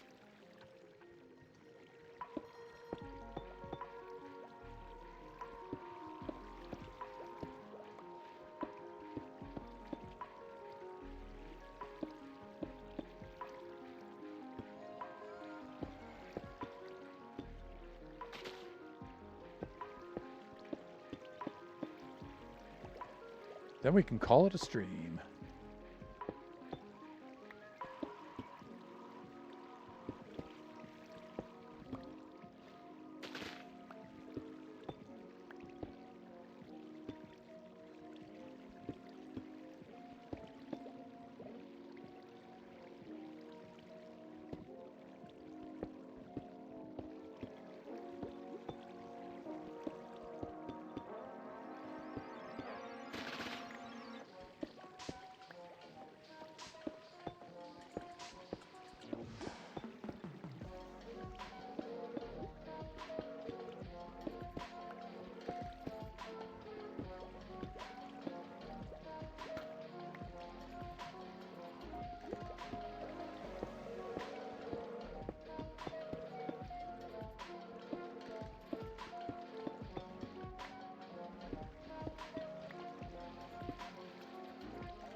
Okay, there we go with that. There and there.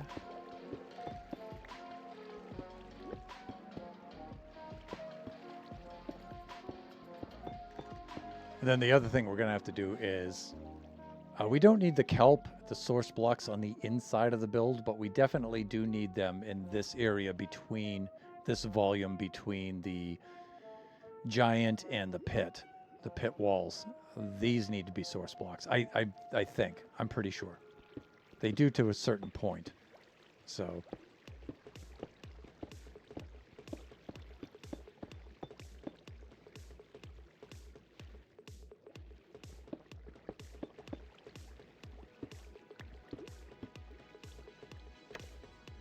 Really?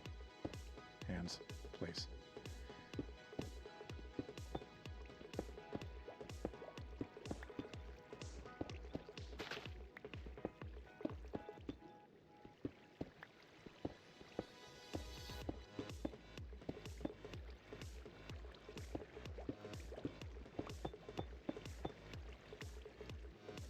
This is cool. I feel a little more confident about this now that we got good results, like, fairly quickly. Also, just trying to build the underside of our base in Buffooncraft and failing at that probably helped me out, actually, with this a little bit. So, it wasn't a complete waste.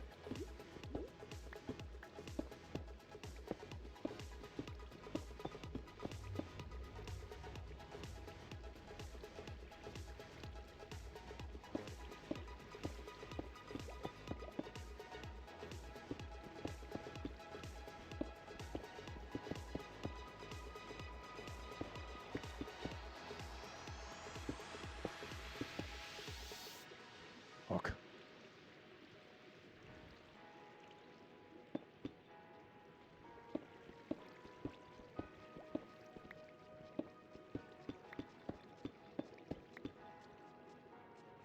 Swimming and placing blocks is not fun. The thing that gets me is that. When that happens. So when you're swimming towards something and then you pull up to it and you go to place a block, you get that last second kick up or kick down and then you misplace the block. That's super annoying. Flashbacks of Season 4.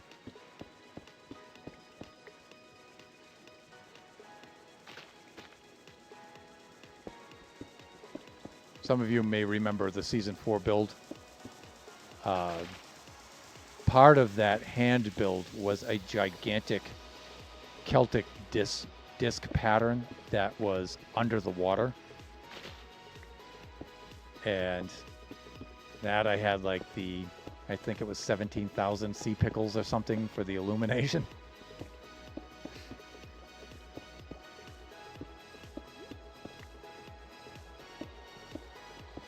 The glow effect on that. But yeah, so it's like just about the whole first half of that season was just working underwater.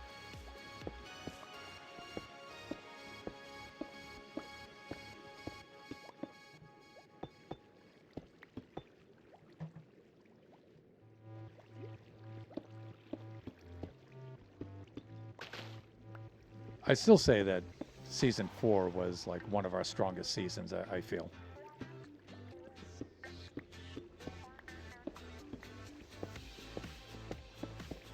The builds in Season 4 were absolutely insane, even by Buffoon standards.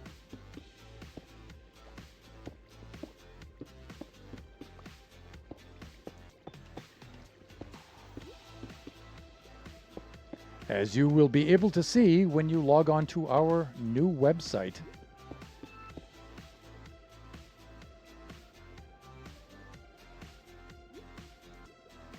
I realized that I said I would post a link for it during the break, and I did not get around to it. But if you go to the Buffoon Discord, you should be able to see the link there. And then I'll update it here for my stream as well.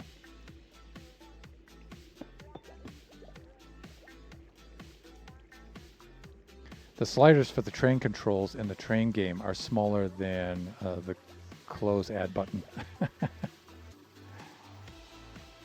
Intentionally. Are we going to come back even better next season? Oh, we are. We are next season. Yeah, next season. I mean, this season is pretty darn cool. Next season, I have a feeling next season's going to be very, very strong.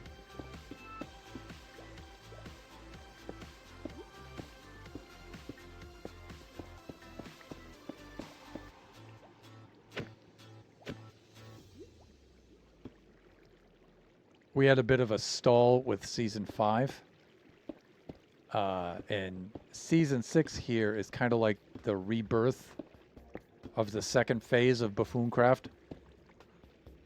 So I feel a lot of this season is us just figuring out how we're going to do this. And I think we have it down now, but at the beginning of season 6, it was still kind of like undetermined. And we were kind of winging it. But I think we have Buffooncraft Phase 2.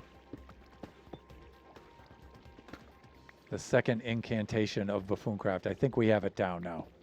So, yeah, Season 7 can really only be stronger than from here on out.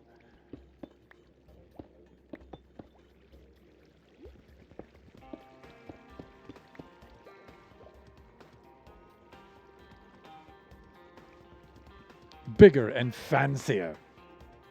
And this new guy trying to help run things didn't help. Contrary villager, I think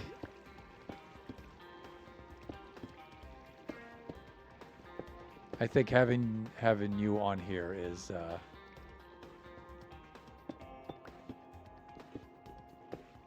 especially helpful to Nova, because Nova can now look at the more technical ends of things.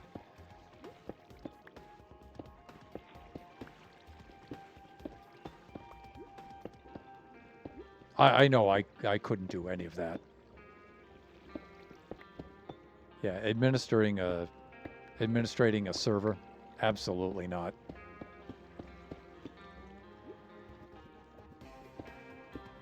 Absolutely not.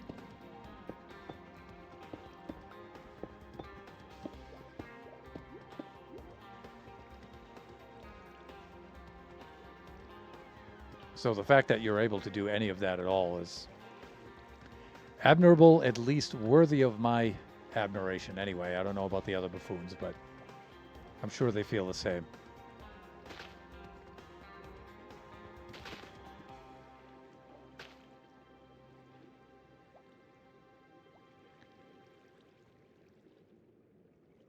Yeah, well, but that's not administering a server, though, with people in SMP, with members and stuff. You know, creating stuff on a server, yeah, I don't mind doing that. You guys still do a better job of that than I do. I draw a lot of inspiration from you, too, when it comes to that. But, you know, an SMP with members and stuff, and people and their emotions and stuff. that's not for me. I'll leave that to you guys.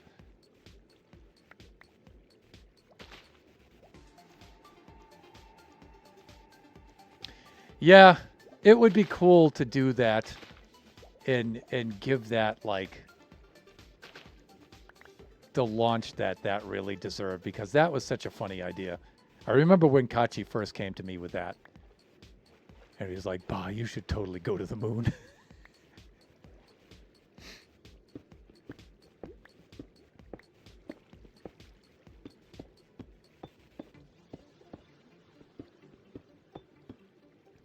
And I particularly enjoyed the collaboration on that. Yeah, the 4 of us, I think, worked very, very well on that.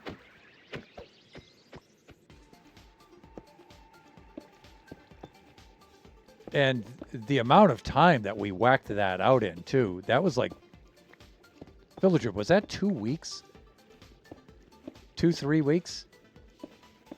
We did that? Because I remember we had to hurry on it.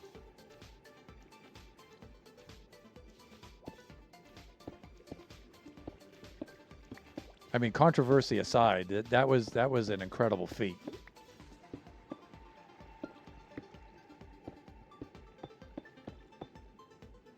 Just over 2 weeks, yeah. Man, I learned so much Minecrafting in those 2 weeks.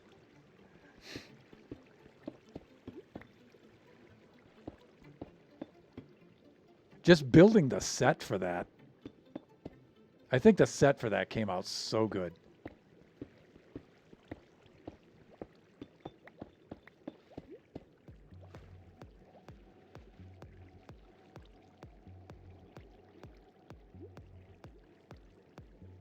Yeah.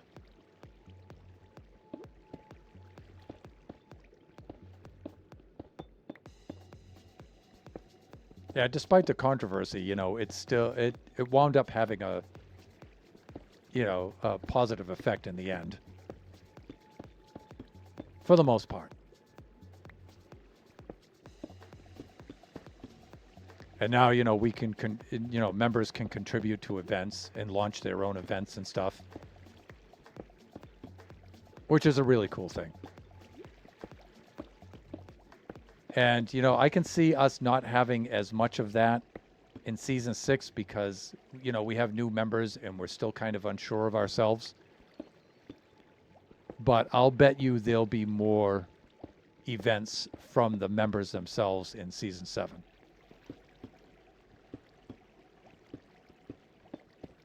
I think most of the newer members are just trying to get their just trying to find their place and find their way and get comfortable in Season 6 here. And then I think we'll be seeing a lot more from them in Season 7. So.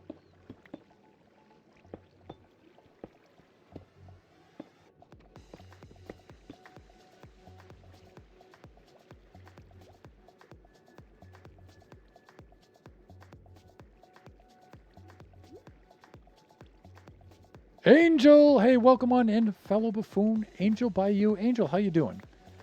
In here for the last... Oh, wow. I'm actually past my stream. My stream ending. I was supposed to end at 10:30. And it is 10:36. And I must log right off of here because we have folks coming on in to work on the water heater very soon. So I need to wrap up the stream, but let's take a swim around and let's see what we've... Angel, how are you doing? I am doing absolutely awesome myself. We'd be doing a lot better if we had hot water in the house right now, but I've already had a couple more people ask about doing one. Oh, nice. We speak of events, people, events. Especially player-led events.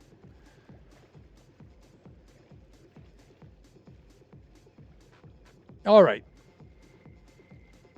So we'll take a quick swim around here, and then we'll wrap up the stream. I think I'm going to... I'm well hanging in there. Angel is one of those streamers and fellow buffoons and good friends I just don't get to see enough of. So I appreciate you at least sliding on in at the end of the stream. But, these are off hours too, I usually don't stream at this time, so. And on a Friday too. Oh, look at this. Look at this, would you? Really, dude? I tell you, when those eyes are in place, folks like you will no longer be a problem.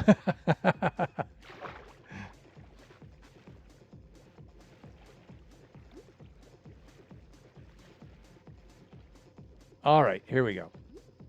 So I think we're at a decent point here where we can break off, wrap up the stream.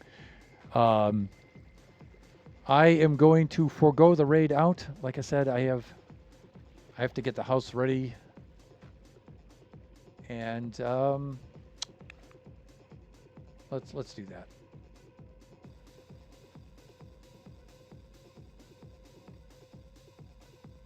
this, and cam scene over here. Here we go. Miss you all. Oh, Angel, we miss you so much. Hope they get you some hot water. Thanks for what I got to see. Have a great rest of your day. We definitely shall. Thank you. As soon as we get some hot water, especially Mrs. Thunderhand. She's furious. Okay, everybody. That'll do it for today's stream. Just remember that we do this Buffooncraft stream every Friday from 11 a.m. to 1 o'clock p.m. Pacific Standard Time. Our next stream will be on Sunday from 4 to 6 p.m. Pacific Standard Time. Should be a Kachi time stream. Kachi's talking about streaming for that day. If he decides not to, for whatever reason, we may do another Buffooncraft or another Generations. We'll see. The stream after that will be Wednesday from noon to 2 p.m. Pacific Standard Time, and that will be that'll be a Generation stream, and that should be the the Gen 5 survival world for that day. Very well, everyone. Thanks for dropping by today. It was a fun stream. It really was. For a last-minute stream off schedule, it was cool to see the turnout. Really appreciate it. Everybody enjoy the rest of your morning, afternoon, evening, wherever you happen to be, and join us again next time. Bye for now.